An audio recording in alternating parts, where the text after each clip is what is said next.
दोस्तों, इस वीडियो में जानेंगे कि आखिर क्यों आना पड़ा भगवान श्री राम को अदालत में गवाही देने के लिए। दोस्तों, ये बात है 40 साल पुरानी।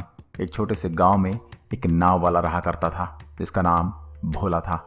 ये व्यक्ति न केवल नाम से बल्कि अपने स्वभाव से भी भोला था। दोस्तों, ये आदमी इतना सीधा साधा था कि अगर उससे कोई भी कुछ पूछता तो किसी भी विषय में तो ये कहता कि भैया मैं तो कुछ नहीं जानता, जो जाने रघुनाथ जी जाने। दोस्तों, भोला प्रभु श्री राम का भक्ता और चलते फिरते यह कोई भी काम करते समय उन्हें ही याद करता रहता।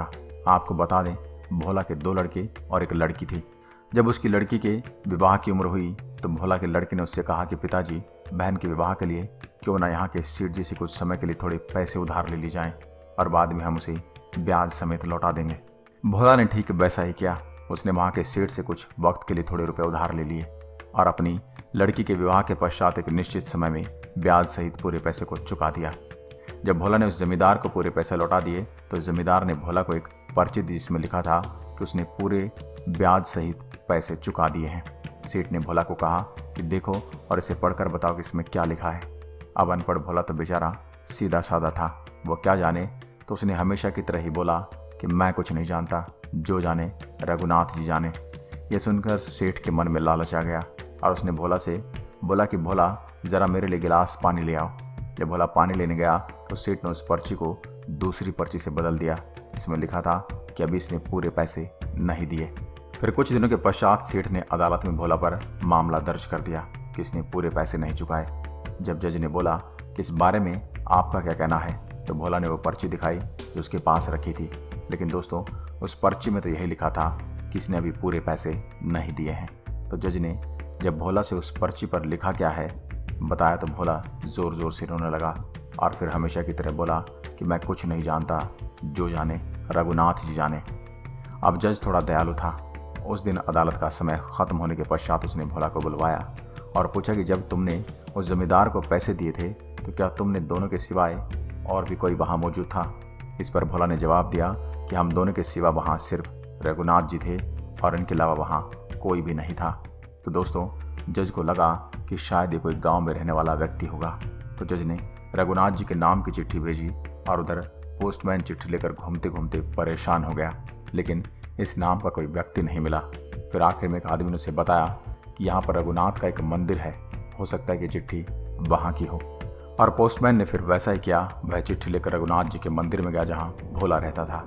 उसने वह चिट्ठी मंदिर के पंडित को पकड़ा दी और पंडित ने पोस्टमैन से चिट्ठी लेकर हस्ताक्षर कर दिए और उस चिट्ठी को मंदिर में प्रभु के चरणों में रख दिया और प्रभु से भावुक होकर प्रार्थना की, हे भगवान, आपके अलावा इस भोले व्यक्ति का कोई भी नहीं है। अब आप ही को जो करना है आप ही कीजिए। अब अदालत में हाजिर होने की तारीख पास आई तो इस पंडित ने भोला को एक दिन पहले ही शहर भेज दिया ताकि वो टाइम से पहुंच जाए। अदालत की तारीख के दिन पंडित ने सुबह उठकर भगवान को कई वस्त्र अर्पण कर तैयार कर दिया और उनकी पूजा कर प्रार्थना की कि हे प्रभु, इन सभी वस्त्रों में आपको जो पसंद हो वह पहने और कृपा करके आप अदालत में ज़रूर जाएं और उस भोले की सहायता करें। और जब अदालत में जज ने भोला से पूछा कि कहाँ हैं तुम्हारे रघुनाथ जी, तो उसने जवाब दिया कि वह तो हर जगह रहते हैं, होंगे यहीं कहीं आसपास। जज ने अपने चपरासी को रघुनाथ नाम के व्यक्ति को हाजिर होने का ऐलान करने का आदेश दे दिया। चपरासी ने 2 से 3 बार जोर जोर से बोला कि रघुनाथ जहाँ भी हों सामने हाजिर हों। फिर अचानक सब ने देखा कि एक बूढ़ा सा व्यक्ति जिसके माथे में तिलक और गले में तुलसी की माला खड़ाऊ पहने, थोड़ी कमर झुकाए और लाठी टेकते हुए चला रहा था।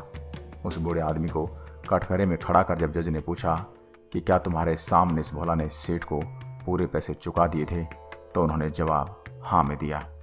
फिर जब जज ने कहा कि तुम्हारे पास क्या सबूत है, तो उस रघुनाथ नाम के बूढ़े आदमी ने कहा, कृपा सेठ जी को आप इधर ही रोक कर रखें और उनके घर सिपाही भेजकर इनके कमरे में रखी 3 अलमारी में से बीच वाली अलमारी में रखी 22 नंबर की फाइल खोलकर देखी जाए तो आपको वह पर्ची मिल जाएगी।